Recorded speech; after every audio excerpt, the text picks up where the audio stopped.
ঘটনার সূত্রপাত যেখান থেকে শুরু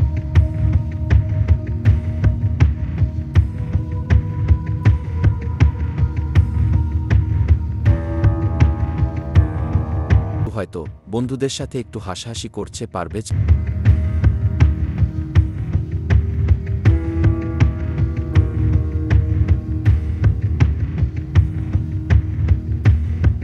কে এই পারভেজের খুনি?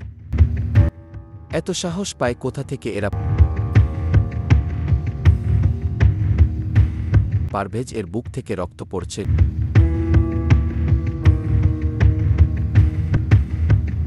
ঘটনার পরিণতি হাসির বদলে লাশ। আর সুবিধাবাদীদের ঘটনা মোড় অন্যদিকে নেওয়ার চেষ্টা। দেখা যাক পুলিশ কি করে।